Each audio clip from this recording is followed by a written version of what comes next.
নমস্কার, আমোদরিয়া নিউজে আপনাদের সকলকে জানাই স্বাগত। আমি রিয়াঙ্কা। গুরুত্বপূর্ণ কিছু খবর নিয়ে হাজির হয়েছি। নিজের খরচে বেসরকারি হাসপাতালে চিকিৎসা করাতে হবে পার্থবাবুকে। জেলে অসুস্থ পার্থ চট্টোপাধ্যায় আর্জি মেনে বেসরকারি হাসপাতালে চিকিৎসার অনুমতি দিল সিবিআই আদালত। পার্থবাবু বর্তমানে এসএসকেএম মানে পিজি হাসপাতালে ভর্তি রয়েছেন। সেখানে তার সঠিক চিকিৎসা হচ্ছে না বলে অভিযোগ করেন তার আইনজীবী। আদালত তা শোনার পরে রিপোর্ট তলব করে। এরপরে পার্থবাবুকে তার নিজের খরচে বেসরকারি হাসপাতালে ভর্তি করানোর অনুমতি দেয়। তবে সেখানে কলকাতা পুলিশ পাহারায় থাকবে। আসছি পরের খবরে। ট্রেনি নার্সের শ্লীলতাহানি, আলিপুরদুয়ারে ধৃত হাসপাতাল কর্মী। 2 ট্রেনি নার্সের শ্লীলতাহানির অভিযোগে আলিপুরদুয়ার জেলা হাসপাতালের এক পুরুষ নার্সকে পুলিশ গ্রেপ্তার করেছে। হাসপাতালে ট্রেনি নার্সদের বিক্ষোভ হয়েছে। পুলিশ তদন্তে নেমেছে। হাসপাতাল কর্তৃপক্ষের একাংশকে আগে বলা সত্ত্বেও কেন ব্যবস্থা গ্রহণে দেরি করা হয়েছে তা নিয়ে প্রশ্ন উঠছে। আসছি পরের খবরে। 36 জনের জন্য 6টি আসন, ট্রেনে অব্যবস্থার শিকার হলেন খেলোয়াড়রা। মঙ্গলবার থেকে উত্তরাখণ্ডে শুরু 38তম জাতীয় গেমস। এর মাঝেই জাতীয় গেমস খেলতে গিয়ে বিপত্তির মুখে বাংলার খোখো দল। দলের 36 জন খেলোয়াড়ের জন্য ট্রেনে আসন মিলল মাত্র 6টি।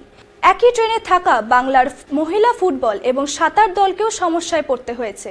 টিকিট ওয়েটিং লিস্টে থাকায় কখনো বসে কখনো ট্রেনের মেঝেতে শুয়েই জাতীয় গেমস খেলতে যেতে হয়েছে তাদের।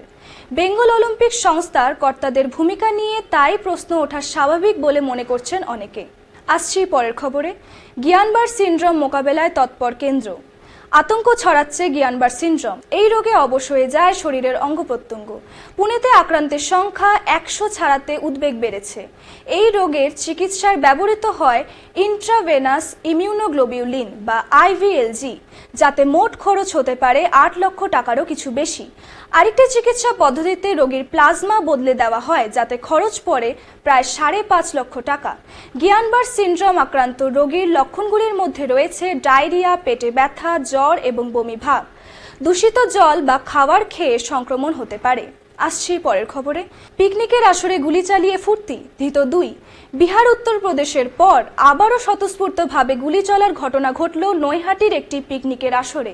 ঘটনাটি ঘটে 26শে জানুয়ারি। এখনো পর্যন্ত 2 জন যুবককে গ্রেপ্তার করেছে পুলিশ। তাদের থেকে বাজেয়াপ্ত করা হয়েছে 2টি পিস্তল। এখন এই পর্যন্তই। পরবর্তীতে আসছে আরও আপডেট নিয়ে। নমস্কার।